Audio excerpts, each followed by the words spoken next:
Juste avant que la vidéo commence, tu dois absolument savoir que tu peux récupérer une formation gratuite Assure ton bull market comme un pro et en plus de ça un accès VIP au contenu exclusif. Défile dans la description de cette vidéo, clique sur le premier lien juste ici, clique sur obtenir gratuitement, remplis ce formulaire, trade sur notre plateforme partenaire BitGet et obtiens le contenu VIP qui te permettra de trader à mes côtés en suivant mes stratégies et un accès VIP sur mon Discord. Également, tu recevras automatiquement mon top 5 altcoin pour 2024. Tu peux retrouver une vidéo qui t'explique tout dans la description juste ici. Bon visionnage. Bonjour à tous, j'espère que vous allez bien. On se retrouve pour le brief du vendredi 5 avril 2024. On se fera un point Bitcoin, Ethereum et vous avez choisi en commentaire d'analyser PIT aujourd'hui. Du coup, je remets BGB en jeu contre Kaspa qui est revenu en commentaire. N'hésitez pas à décider entre les deux. Donc, le commentaire qui reviendra le plus gagnera l'analyse. Juste avant de commencer le brief, je vous rappelle que vous pouvez participer à Airdrop de BitGet. Franchement, c'est une opportunité assez intéressante. Vous allez pouvoir récupérer des tokens.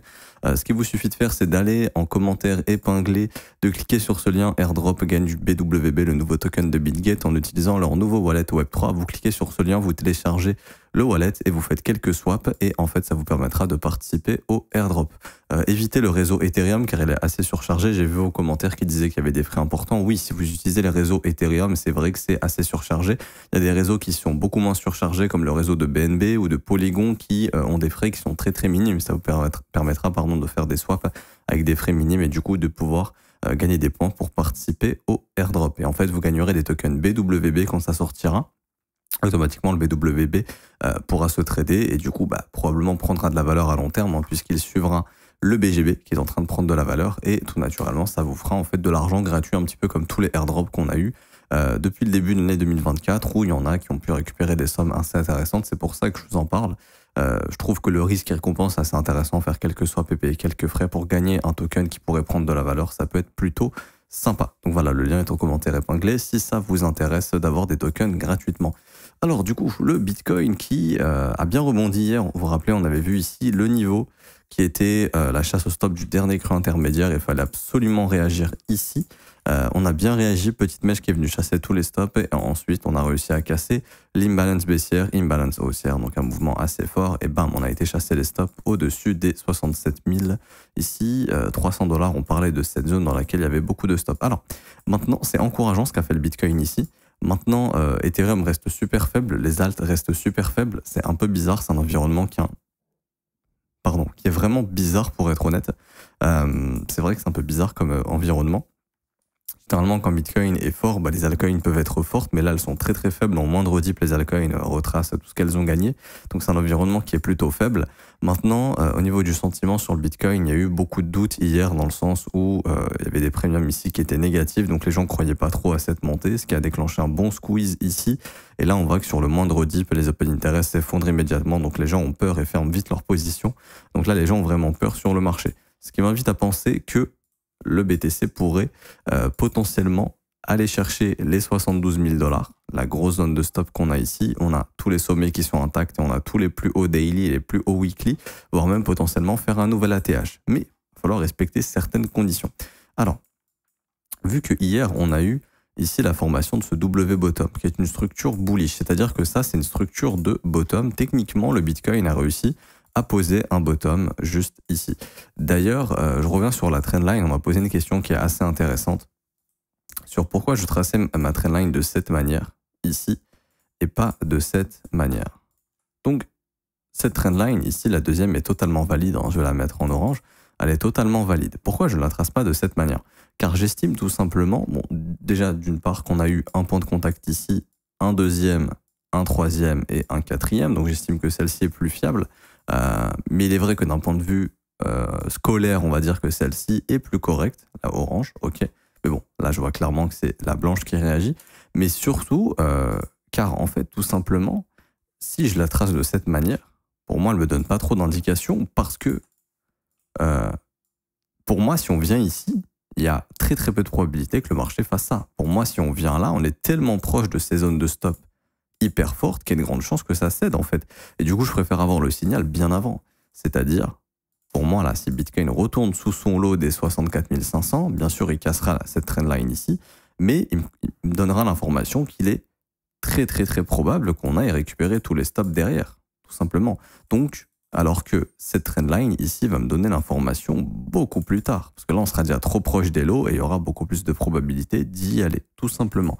Et parce qu'également, en termes de points de contact, on voit que le prix réagit bien ici, ici, ici et également ici. Mais techniquement, celle-ci est valable. Ok, la orange que je vous avais montré est valable. D'ailleurs, tant que cette trendline est maintenue, le Bitcoin essaye toujours de former des creux ascendants. Ok, pour tenter d'aller faire quoi? Chercher un sommet ascendant pour continuer la dynamique haussière, tout simplement.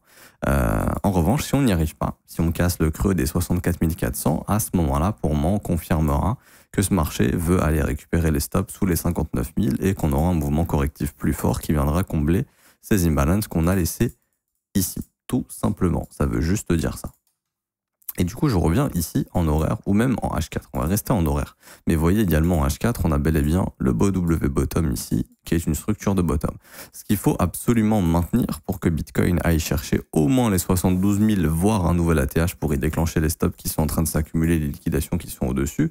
Ici, on le voit, hein, hop, qu'on a beaucoup de liquidations à déclencher au-dessus des entre 72 000 et 75 000 dollars.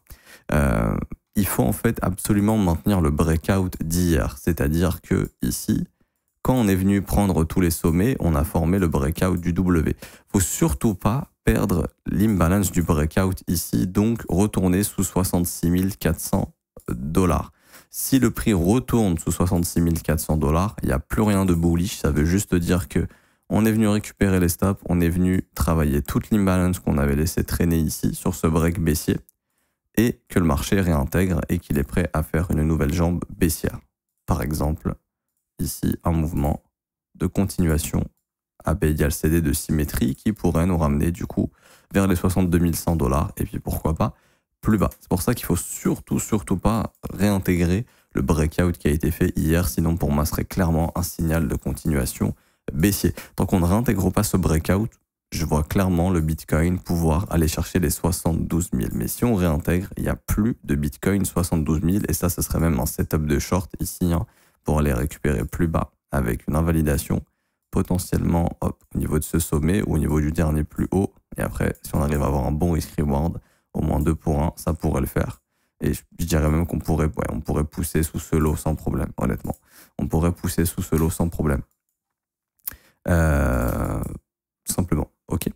Donc voilà, faut pas réintégrer en 15 minutes ici. Hop, quand je passe en 15 minutes, on peut voir la même chose. C'est-à-dire que là, on commence à avoir des stops qui sont en train de s'accumuler. Donc, je vais même revenir en horaire. Voilà. Hop. À mon avis, le prix pourrait simplement ici venir récupérer les stops qui sont en train de s'accumuler sous les 67 000, venir dans l'imbalance, maintenir pour réintégrer et faire un mouvement de continuation. Mais vraiment, si on perd cette zone, c'est vraiment pas bon signe. Ok.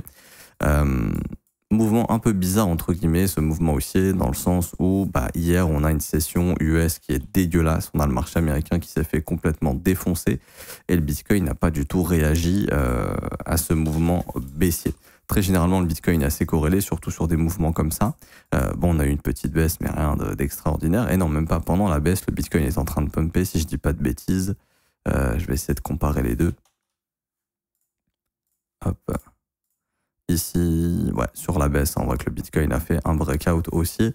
Et là, il est en train de consolider. Bon, si le marché américain continue de pousser plus bas, on verra bien comment réagit Bitcoin, hein, voir s'il réintègre son breakout. Mais voilà, pour moi, tant qu'il ne réintègre pas le breakout, y a moyen en fait de casser l'imbalance ici, et si c'est le cas, bon on poussera jusqu'à 72 000 je pense sans problème, et pourquoi pas même faire un nouvel ATH. Voilà, comme j'ai dit, si on réintègre, c'est pas du tout bon signe, donc faites attention à vous et surveillez bien une éventuelle réintégration ou non.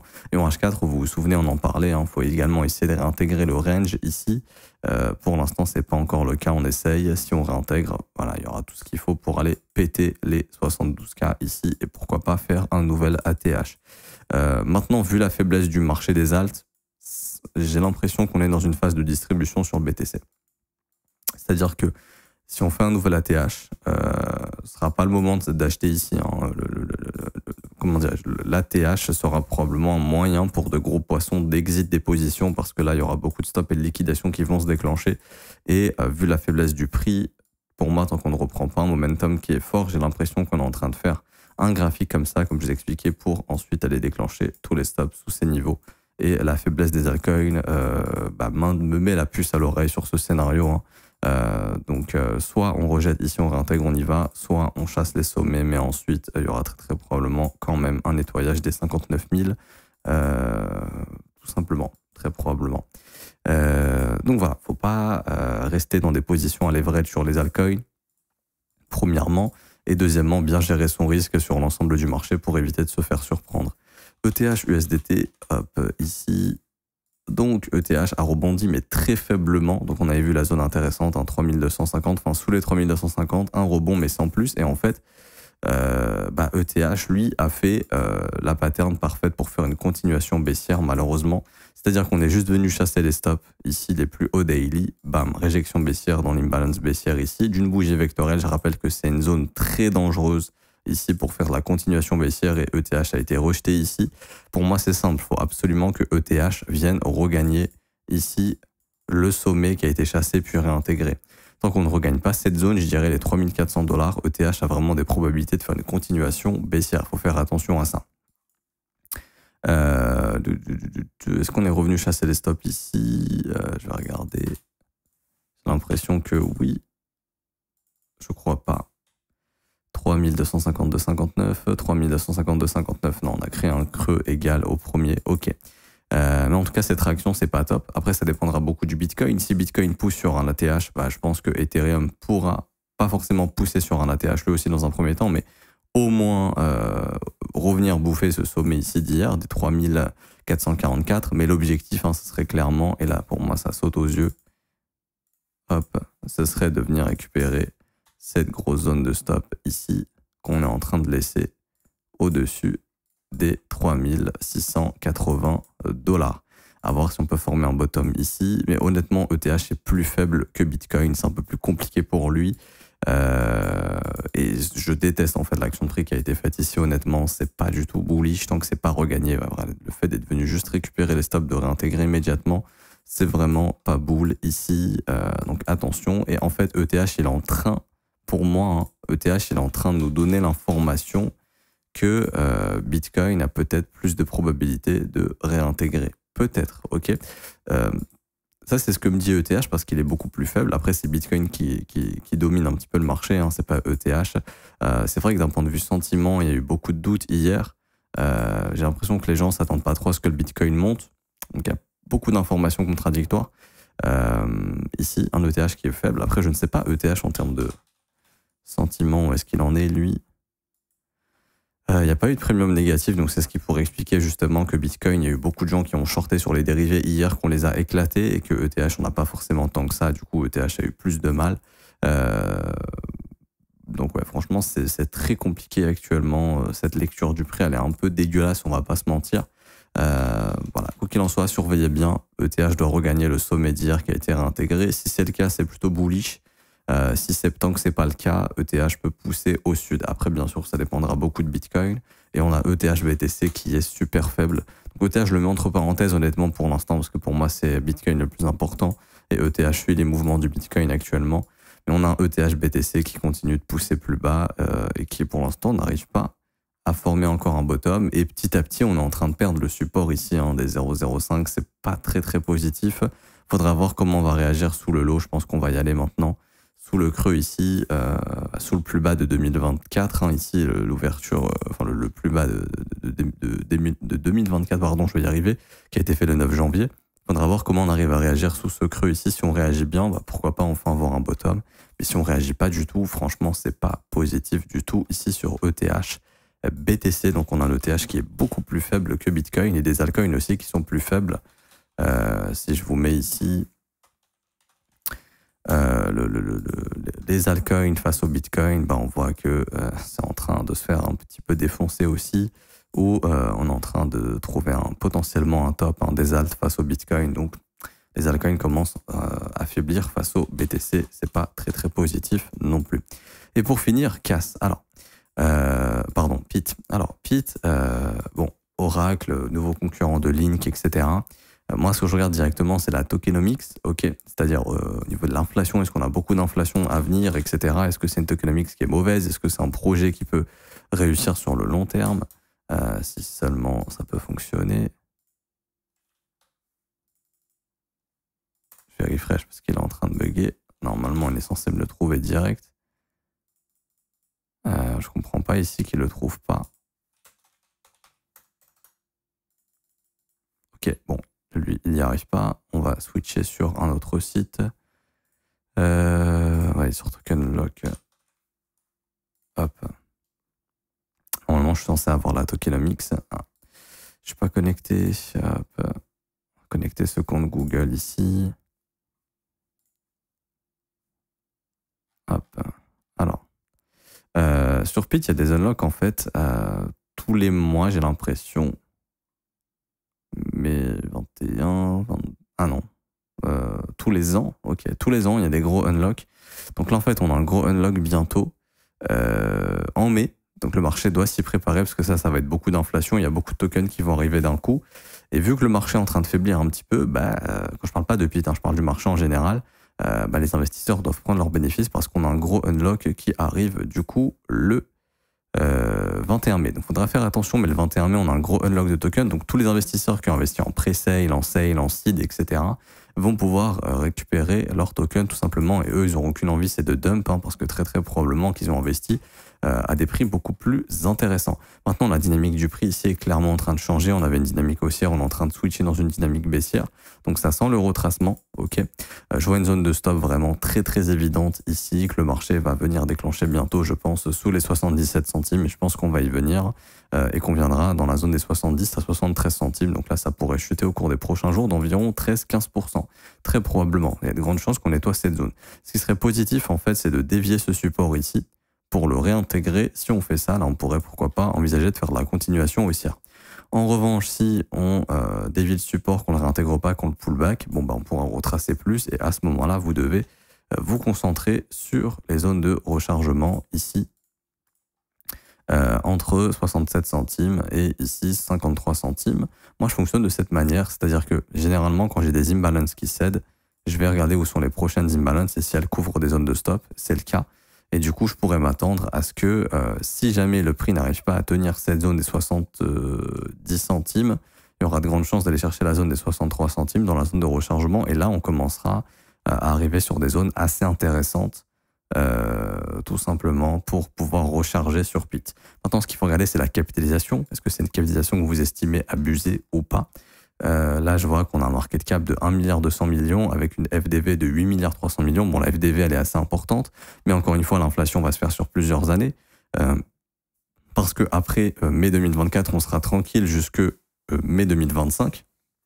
Parce qu'il y a un lock token tous les ans. Du coup, ça, c'est plutôt intéressant et du coup, c'est plutôt cool. Ok.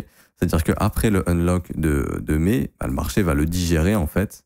Et ensuite, on pourra potentiellement former un bottom. Et si Pit est vraiment un concurrent sérieux de Link et qu'il arrive à atteindre un market cap plus important, Link, déjà, on voit que c'est un market cap de 10 milliards.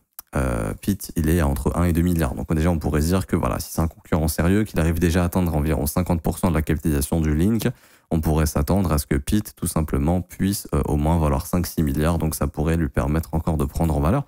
Donc je pense pas que le top définitif sur Pit a été trouvé, honnêtement. Ok, je pense plutôt que c'est un asset qui va avoir besoin de consolider pour poser un bottom et ensuite pouvoir repartir très très probablement. Ok, ça par exemple, ça pourrait se faire après le unlock de token au mois de mai, donc il faudrait être patient ici, mais voilà, le marché pourrait faire un peu ce qu'il veut. Il y a le unlock, avoir un peu de pression vendeuse jusqu'à former un bon bottom, que toute cette pression soit absorbée et là, pourquoi pas repartir dans quelque chose de plus haussier par la suite. Mais franchement, on est sur un lancement qui a été très bien. C'est un gros projet, c'est un bon concurrent. Je pense pas que ça va mourir, honnêtement. Après, en bear market, ça survivra pas parce que la tokenomics, c'est pas ouf. Mais je pense que c'est un asset qui va possiblement consolider sur plusieurs semaines. Et en fait, le graphique, je pense qu'il sera assez plat. Et quand on aura un bon signal avec un bon breakout, là, je pense que le Pit commencera à se recapitaliser. Et je pense que ça peut être un gros narratif à la prochaine phase du bull run. Ma vision du marché est qu'on on est en train de trouver un sommet au niveau du marché. C'est-à-dire que même si Bitcoin fait un nouvel ATH, je pense que c'est juste un moyen de distribuer, en fait, tout simplement. Je pense que par la suite, on aura un retracement. On aura de la consolidation. Je pense que cet été, le marché consolidera, voire le marché des ads va retracer un peu. Et je pense on posera un bottom septembre-octobre 2024 pour bien repartir et là avoir le bon gros bull run fin 2024, début 2025. Le gros bull run comme on avait eu en 2021. Du coup, ça expliquerait justement que Pete puisse consolider pendant plusieurs semaines, voire peut-être même 2-3 mois, le temps de former un bon gros bottom ici, techniquement, pour que là, hop, on puisse lancer un big rally par la suite quand le gros bull run sera là, parce que encore une fois, pour moi, on n'a pas du tout été dans le gros bull run. Déjà, d'un point de vue impression de stablecoin, on n'a même pas dépassé le record précédent. Également, au niveau des abonnés à la chaîne, au niveau de l'attractivité autour du marché a été très faible. La chaîne YouTube est un bon indicateur et on voit qu'il y a beaucoup moins d'intérêt qu'au cycle précédent. Je peux vous mettre un petit screen ici si ça vous intéresse. Je suis en train de le faire sur l'autre écran. Hop. Mais ça, c'est le nombre d'abonnés gagnés par jour. Et on voit qu'en 2021, c'était beaucoup plus important. Donc ça, c'est un gros bull run. Il n'y a pas du tout eu de bull run ici. Il y a eu un petit peu d'intérêt, mais grâce aux ETF, etc. Mais sinon, en dehors de ça, on n'a pas eu énormément. Donc pour moi, on n'est pas du tout dans le gros bull run encore. Maintenant, je pense pas que ça va commencer tout de suite, parce que là, le marché il est trop en train de faiblir. Les graphiques des altcoins sont en train de devenir dégueulasses. Donc ça sent plutôt la première phase haussière qui avait duré jusque février-mars. Ensuite, des retracements. Et puis peut-être fin d'été, début d'automne, enfin poser des bottoms pour bien repartir fin d'année 2024 et en 2025, tout exploser. Donc là, j'ai l'impression qu'on est quelque part par là et qu'il faudra attendre cette phase ici de consolidation pour enfin retrouver un bon bottom et là, doucement mais sûrement, repartir et bien accélérer. Ok. Donc, je n'ai pas plus de choses à dire sur Pete. Je pense que c'est un actif qu'il faut surveiller. Maintenant, il est en train de faire des structures baissières, donc c'est pas trop le moment de se positionner dessus. À mon avis, il va falloir être patient et déjà attendre que le marché vienne dans cette zone d'imbalance. Pour moi, on va y venir. 71, 76, on est censé réagir ici. Ça peut être une bonne zone de buy de dip pour essayer de capturer un bottom avec une invalidation si le marché perd cette zone, parce que derrière, ça voudra dire qu'il est prêt à retracer plus, et pourquoi pas à revenir dans la zone de rechargement entre 54 et 66, et là, si on a des structures de bottom, ça pourrait vraiment être intéressant pour se positionner dessus. Maintenant, au niveau des objectifs de prix, c'est un peu compliqué, pour moi, il faut se baser autour de la capitalisation de Link. Déjà, un Pete qui viendrait chercher entre 5 et 15 milliards de capitalisation, je pense que ce serait très bien pour ce bull run, donc ça ferait quand même un multiplicateur assez intéressant. Une fois que l'inflation sera passée au mois de mai. Je m'arrête ici, j'espère que ça vous aura plu. Si c'est le cas, n'hésitez pas à laisser un pouce bleu, vous abonner si ce n'est pas déjà fait. Également, vous avez la possibilité d'avoir une formation gratuite qui vous attend en commentaire épinglé et un accès au VIP. Donc c'est le premier lien, vous remplissez le formulaire. 2 minutes après, ça vous prend 2 minutes. Ensuite, vous aurez la formation, c'est 100% gratuit. Pour rejoindre le VIP, c'est 100% gratuit. Également, il y a une vidéo qui vous explique tout, c'est le deuxième lien en commentaire épinglé. Le VIP, pour faire simple, c'est des vidéos exclusives, une formation qu'on est en train de mettre en place ici dans le Discord, des trades qu'on vous envoie que vous pouvez suivre et également des opportunités qui sont partagées dans le Discord, dans les market reviews et également dans le Discord, directement dans les salons que vous voyez ici.